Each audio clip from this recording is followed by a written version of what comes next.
Alhamdulillah, alhamdulillahi rabbil alamin. Wa bihi nasta'inu ala umuri dunya waddin. Wassalatu wassalamu ala asyrafil anbiya'i wal mursalin.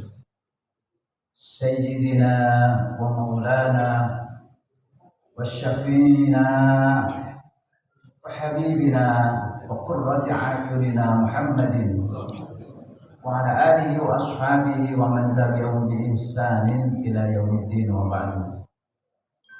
Rabbi shrah li sadri wa yassir li amri wahlul 'uqdatam min lisani yafqahu qawli.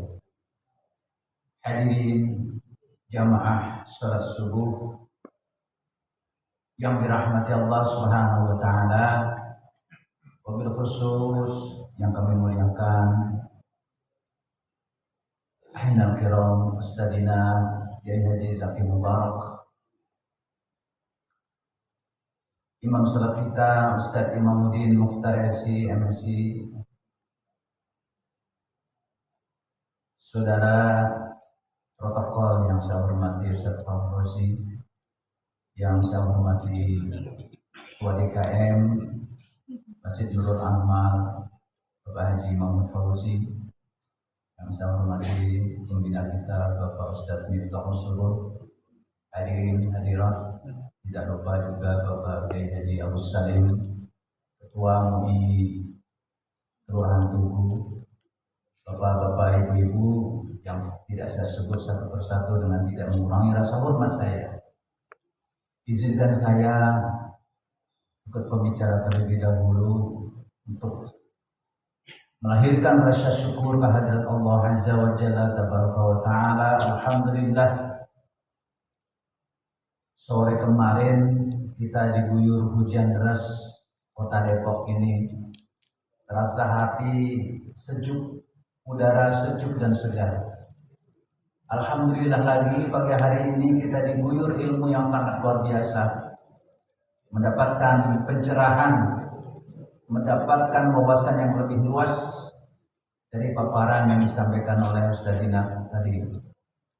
Mudah-mudahan ini semua dapat kita terapkan, walaupun sedikit kita amalkan.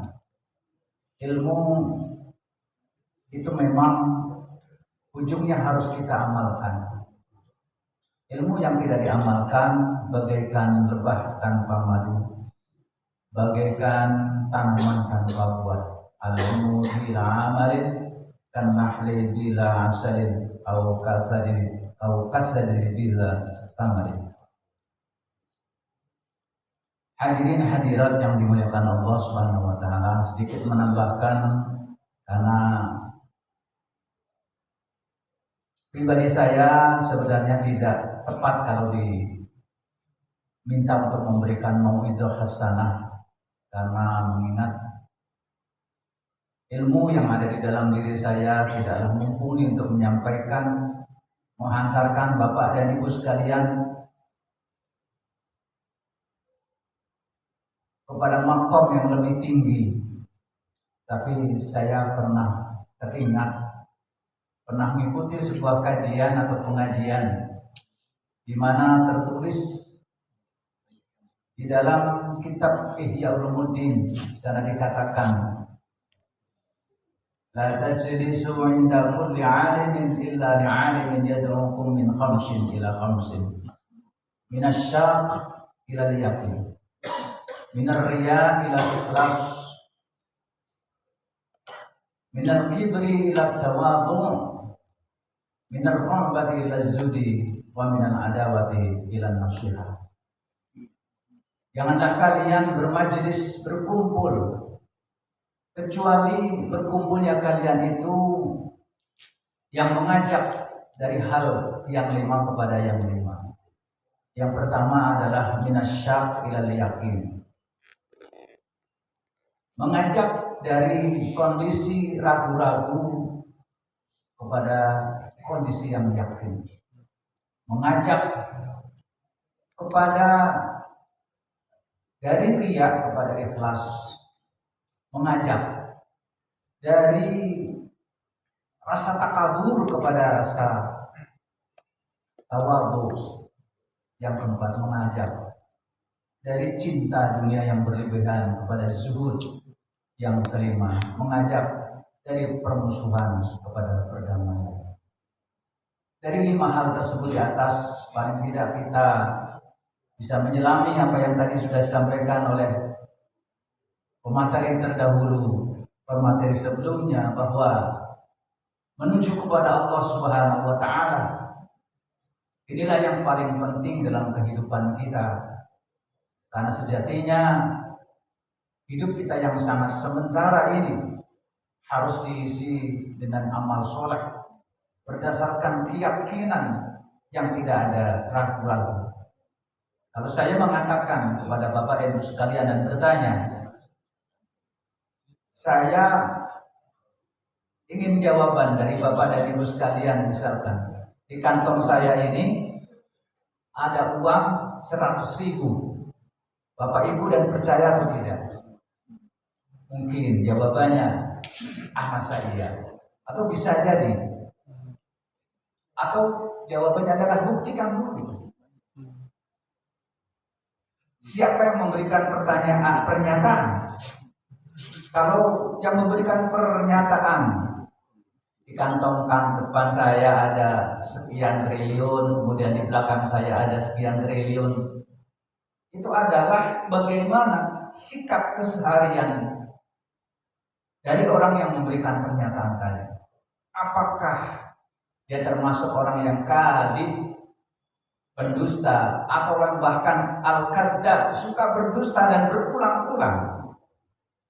Tetapi apa yang disampaikan oleh baginda yang mulia Nabi kita Muhammad SAW, para sahabat sama sekali tidak ada hal, tidak ada yang meragukan bagi para sahabat yang memang di hatinya ada bibit keimanan. Di dalam hatinya memang diberikan petunjuk dan hidayah oleh Allah Subhanahu wa Ta'ala. Bahkan lebih daripada itu, sahabat Rasulullah SAW membenarkan beliau, maka dikenal sebagai gelar as-sadiq, as-siddiq. Tapi bagi mereka yang di dalam hatinya ada penyakit, mereka mendustakan perkataan sabda-sabda Nabi kita Muhammad SAW. Dalam diri kita harus kita buang keraguan untuk menuju kepada keyakinan, keraguan terhadap Allah, keraguan terhadap risalah Nabi kita Muhammad, keraguan terhadap posisi, status, makom Nabi kita Muhammad SAW ada sebagai Rasul, sebagai panutan, sebagai qudwah dan qudwah kita, uswah hasanah kita. Minasyak ilal yakin. Yang kedua adalah minar riya ilal ikhlas. Barangkali 2 ini saja yang ingin saya sampaikan, karena kalau kita bahas saya yakin waktunya tidak mencukupi. Tetapi 2 hal, yaitu riya dan ikhlas, adalah seperti mata uang yang tipis, seperti sulit untuk dibedakan, karena di dalam hati kita mungkin ketika melakukan kebaikan-kebaikan ada terbesit, ada perentul-perentul di dalam hati kita, ingin dikenal, ingin masyhur, ingin mendapatkan pamrih duniawi, bahkan juga moral dan spiritual dan moral. Kalau ada pamrih di situ, berarti kita perlu koreksi apakah diri kita sudah mencapai tingkat keikhlasan. Di dalam Al-Qur'anul Karim, Allah Subhanahu wa Ta'ala memberikan pernyataannya bahwa yang bebas digoda oleh syaitan laknatullah adalah mereka yang bergerak mukhlasin, bukan mukhlisin, tetapi mukhlasin, yaitu dengan isim maf'ul. Artinya apa? Bahwa di dalam ikhlas itu sebenarnya sama sekali kita tidak bisa merasa ikhlas, karena di dalam surat Al-Ikhlas tidak ada kata ikhlas. Maka ikhlas itu adalah tarkul ikhlas fil ikhlas, meninggalkan rasa ikhlas di dalam ikhlas. Kita tidak perlu menyebut bahwa diri kita ikhlas, tapi kita serahkan sepenuhnya kepada Allah Subhanahu wa taala, bahwa dalam ibadah kita yang wajib, yang sunnah, yang mubah, semuanya adalah pertolongan izin dari Allah Subhanahu wa taala. Tanpa pertolongan, tanpa izin, tanpa kudrah, tanpa iroda dari Allah Subhanahu wa taala, kita tidak mungkin menjadi hamba yang bisa beribadah kepada Allah Subhanahu wa taala.